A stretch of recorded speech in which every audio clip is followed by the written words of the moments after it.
welcome to Working Dragon Mystic. I'm Drake. This week I'd actually like to talk about altars and workspaces.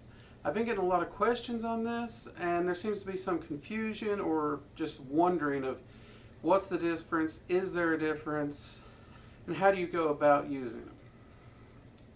Well, as many of you have noticed, I don't tend to use the word altar very often, if at all, in any of the videos so far. I usually say workspace.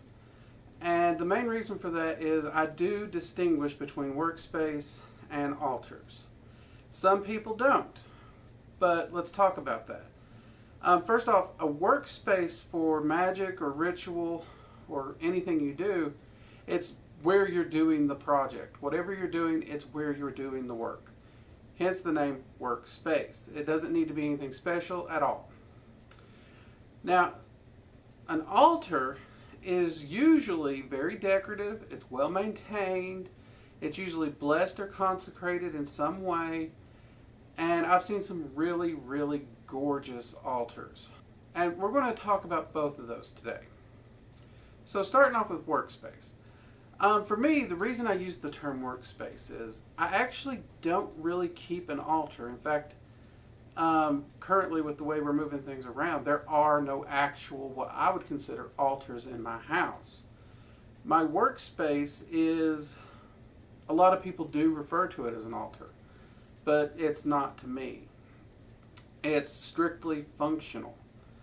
My workspace is actually in the floor, and it is a slab of wood that I've painted, and it's where I do all my ritual work, all my magic, everything. And it's designed that way because I do actually use a lot of cutting implements and whatnot in some of my spell work. So I need something that can take a beating, and that's exactly what this does. I don't want to be cutting up on a dresser or something where I'm going to scratch the furniture.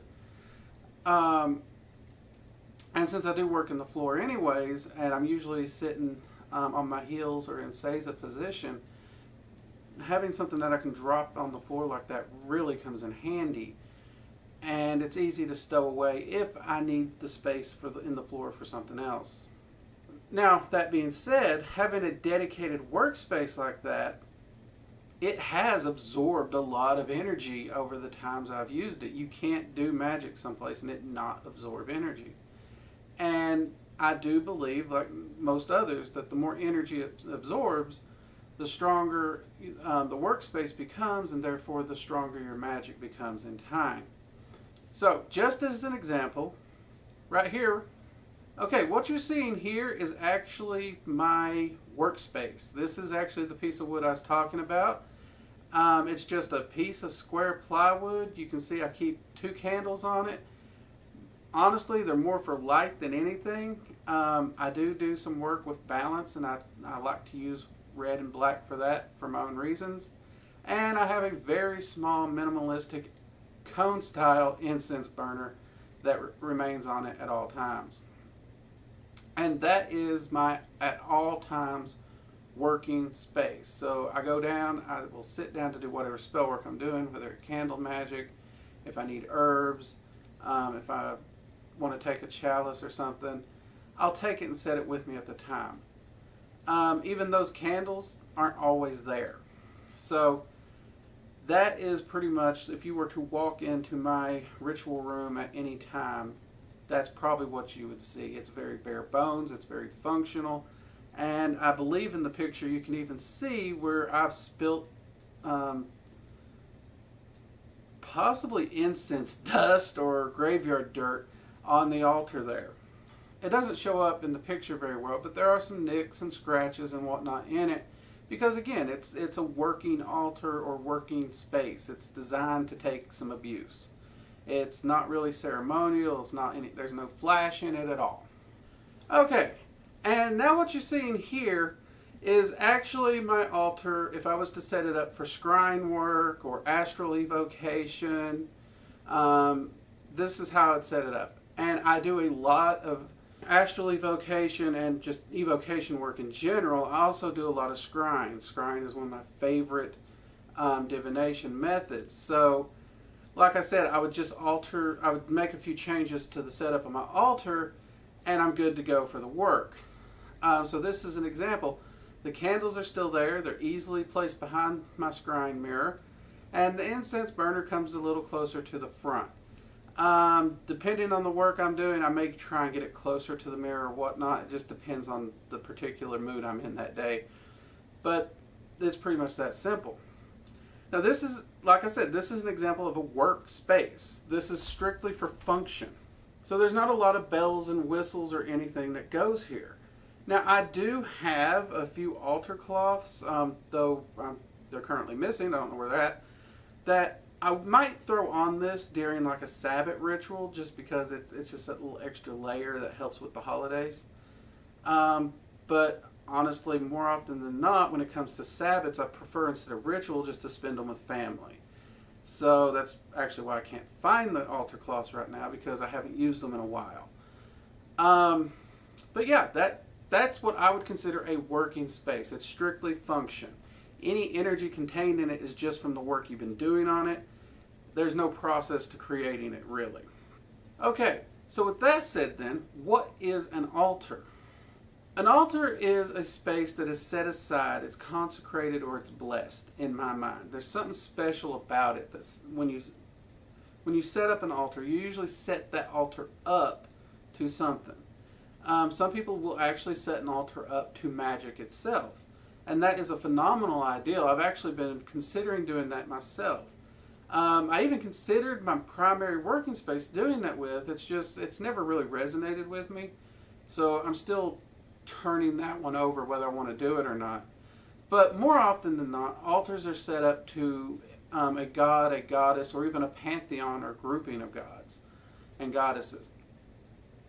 And actually, currently, right now, in my house, the closest thing that might look like an altar, if I don't actually go set one up, is actually my bookcase behind me, because I do have a few statuaries and stuff here, and it's usually kept pretty neat and organized. But it's not an altar. This is strictly just decorative in my office.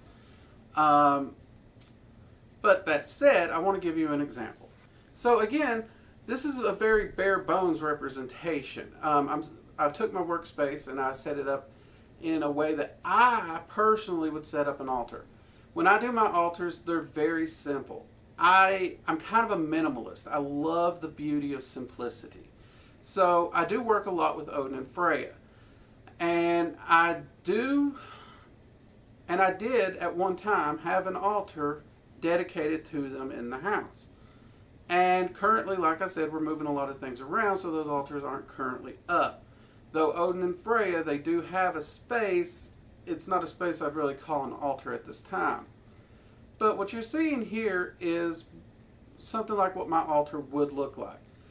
Sometimes I'll throw an altar cloth on there if I have one. I actually like to make altars on floating shelves that I can hang up, so in that case I usually don't use an altar cloth. Or I like to set them on the tops of bookcases. Again, similar to what you see in my office, or cabinets, so that they're just kind of out of the way. They're very decorative, they're easy to see, they serve their purpose, but we keep them minimalist. So here, I have my statue of Odin, I have my statue of Freya, I got a candle in front of both of them, so anytime I'm saying a prayer or whatnot, I can light the candle to show that I am honoring them. Again, you will see my incense burner. I love to burn incense during meditation, prayer, spell work, ritual, don't matter. I love to burn incense. And you will see I do actually have a Melnjorn that I've crafted through ritual work and everything. It's been charged, and it does serve ritual purpose in the center. And I also have an offering bowl. So even if I ain't got time to do a full ritual, I can say a quick prayer, light my candles, give an offering, and go.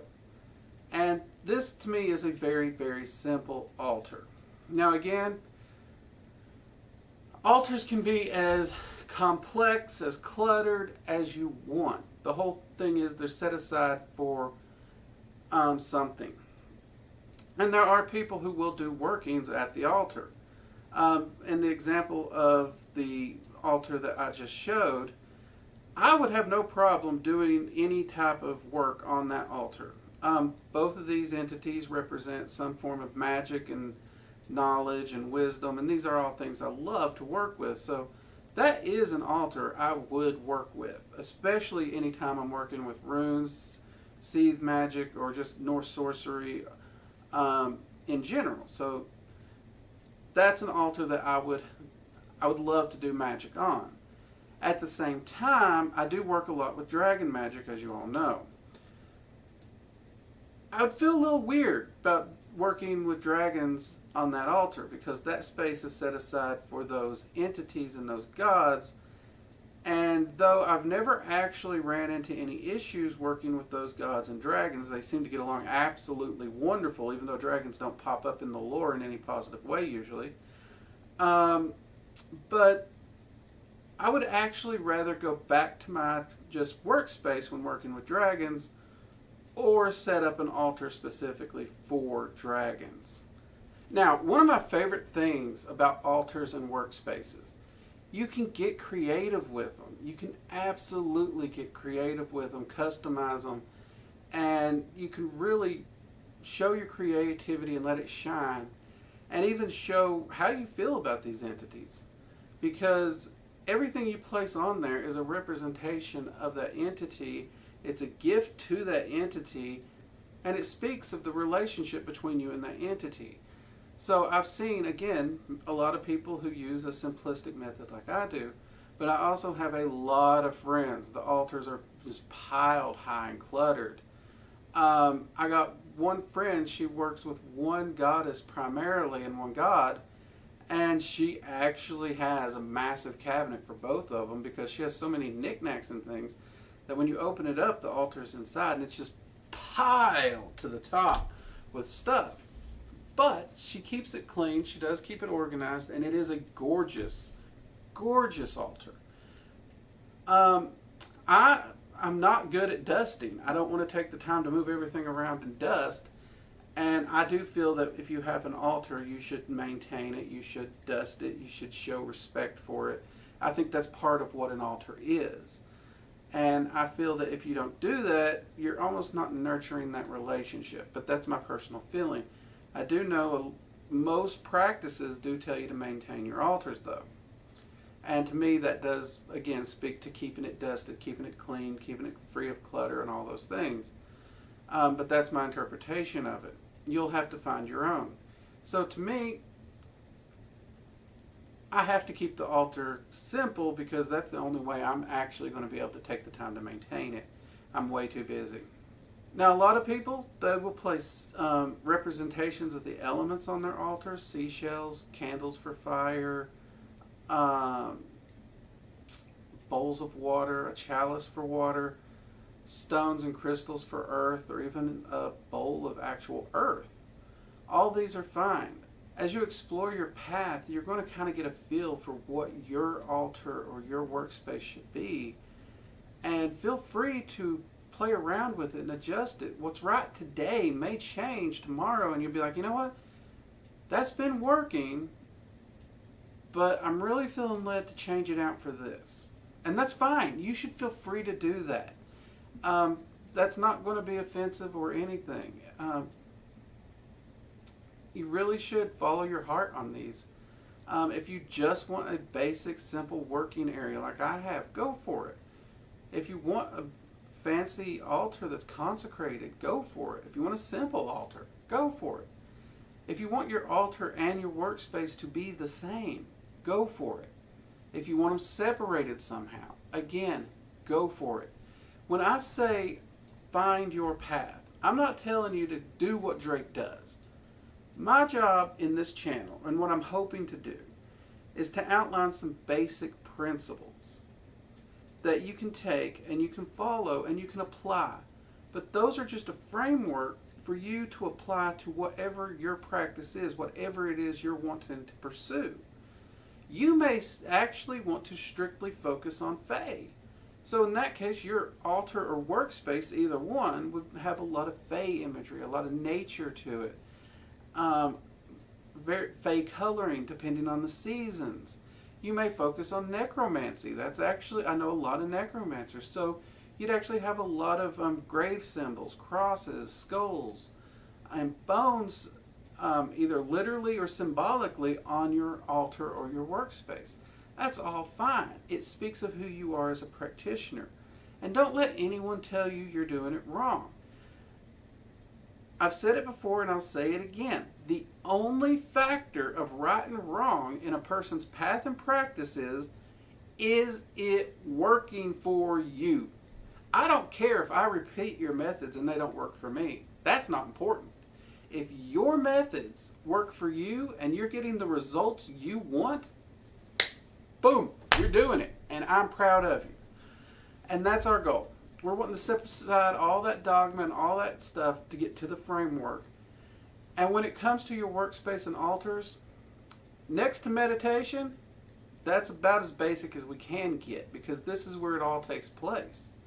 I mean, at meditation, you don't really need a workspace yet because you're sitting down, you're meditating at its very basics. But as you step up, you do kind of need that actual space because you're going to start burning incense and candles. You need someplace to burn it. That's your workspace. And every time you step up, you're going to need a little something else. You may need an altar if you feel you want one. So I know this is a little different from most of the videos I do, but this is a question I've been getting asked a lot, and I wanted to put it up there and get some clarification for it. Also, please, if you're seeing this video, everyone, share a picture of your altar if you don't mind, because I would love to get some information out there and some examples. And when you post the picture, tell us, is it an altar or is it a workspace, or does it double as both? Let us know that. And let's get some examples out there of what altars and workspaces are and how you've set yours up and how unique they are. And this way we can get a good sample size of different concepts for people to maybe brainstorm and get some inspiration. Anyways, I hope this has helped you. If you haven't already, hit the subscribe button and be sure to click the bell icon so anytime we upload a new video, you'll get a notification. Also, please hit the like button and leave a comment. It really helps the channel out a lot. And be sure to share it with your friends because, again, we're trying to get as much practical information out to all the seekers that we can. So, thank you for joining us. I'm Drake, and this has been Working Dragon Mystic. See you next time.